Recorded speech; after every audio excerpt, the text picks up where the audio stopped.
थोड़ा सा ऊपर कर दीजिए। गृह प्रबंध एक कला है। गृहिणी के पास सीमित साधन होते हैं। कभी भी साधन हमारे पास बहुत अधिक नहीं हो पाते हैं, सीमित ही होते हैं। तो उन सीमित साधनों में किस प्रकार से गृहिणी कितनी गुणी है, कितनी चतुराई से वो अपने घर के जितने भी साधन हैं उनका उपयोग करके अपने लक्ष्यों की प्राप्ति कर रही है, यह गृहिणी की कला के ऊपर निर्भर करता है। ठीक है। नेक्स्ट है गृह प्रबंध विज्ञान है। ठीक है।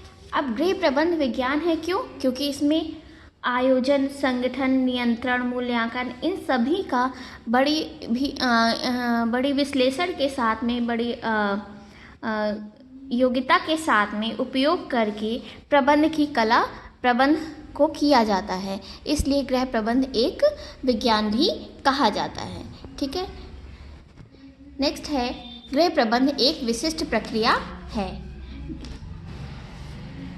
यह एक विशिष्ट प्रक्रिया है क्योंकि जो उस समय तक चलती रहती है जब तक कि निर्धारित लक्ष्य की प्राप्त नहीं हो जाती है। ये हम इसे प्रक्रिया तब तक करते रहते हैं जब तक कि हमें हमारे उद्देश्य प्राप्त नहीं हो जाते हैं। ठीक है। नेक्स्ट है सामाजिक प्रक्रिया। सामाजिक प्रक्रिया क्यों? क्योंकि ये समाज से ही संबंधित है। हमारे समाज में, हमारे घर में, हमारे आसपास ये क्रियाएं की जा रही हैं। नेक्स्ट है एक अदृश्य कौशल है। अदृश्य कौशल है, ये दिखाई नहीं दे रहा है लेकिन ये हमारे काम के द्वारा दिखाई दे रहा है। जब हमारे उद्देश्य पूरे होंगे तो वो उद्देश्य जब प्राप्त होंगे, जो लक्ष्य प्राप्त होंगे, उसके अनुसार ये हमें दिखाई देगा। ठीक है। तो इसलिए अगर जो हमारा प्रबंध है तो प्रबंध क्या है? एक कौशल है जो कि हमें दिखाई नहीं दे रहा। जो हमारे उद्देश्य है, जो हमारे लक्ष्य हैं, जब वो पूरे होंगे तब वो उससे हमें समझ में आता है कि प्रबंध हमारा पूर्ण हुआ है या नहीं हुआ है। ठीक है। नेक्स्ट है प्रबंध का पृथक अस्तित्व है। पृथक अस्तित्व है मतलब कि ये प्रक्रिया क्या है? एक अलग तरीके से की जा रही है। ठीक है। नेक्स्ट है सार्वभौमिक प्रक्रिया है। सार्वभौमिक मतलब कि हर जगह की जाने वाली प्रक्रिया है। हर जगह में, हर घर में, हर देश में, कहीं भी स्कूल है, विद्यालय है, हॉस्पिटल है, कहीं भी कोई भी कंपनी है, ये सारे काम कहाँ है? ये जो प्रबंध है वो हर जगह किया जा रहा है। ठीक है। नेक्स्ट है सामूहिक प्रयास है। सामूहिक प्रयास क्यों है? क्योंकि जैसे आप देखिए कोई भी प्रबंधक है तो प्रबंधक या मैनेजर, हमने बताया था, कल आपको बताया था कि मैनेजर है तो वहाँ पे इस कॉलेज में क्या है? प्रिंसिपल भी हैं, टीचर्स भी हैं, क्लर्क भी है, 4th क्लास भी हैं। पर प्रबंधक क्या कर रहा है? इन सब को के साथ में उनको निर्देशित करते हुए बच्चों को शिक्षा देने का कार्य किया जा रहा है। तो ये सभी लोग सामूहिक प्रयास, सब लोग साथ में मिलकर के प्रयास करते हुए बच्चों को शिक्षित कर रहे हैं। ठीक है। नेक्स्ट है प्रबंध की आवश्यकता सभी स्तरों पर पड़ती है। क्यों?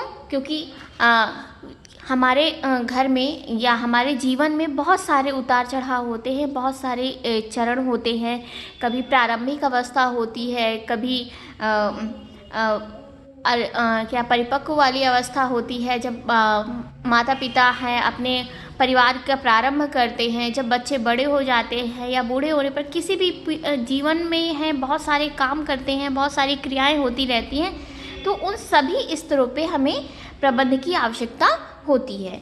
ठीक है। नेक्स्ट है प्रबंध एक पेशा है।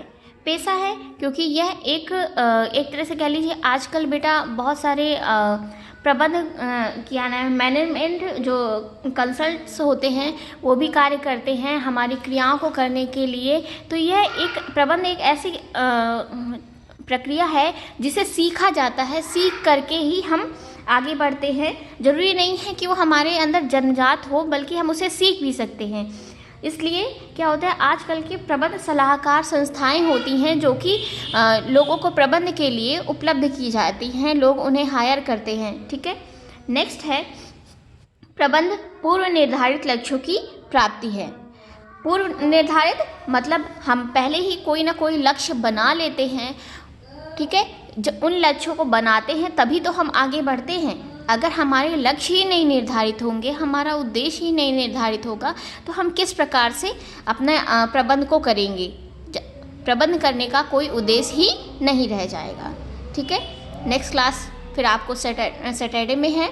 ठीक है, तो आप लोग इसको पूरा देखिए, पढ़िए, और अगर बाई चांस कोई चीज़ आपको लगता है कि आपको ज़्यादा समझने की ज़रूरत है तो आप क्लास में भी पूछ सकते हैं, और इसे ज़रूर देखिए, क्योंकि इसके आगे से ही हम नेक्स्ट क्लास में सैटरडे को पढ़ाएंगे। ठीक है, ओके, थैंक यू।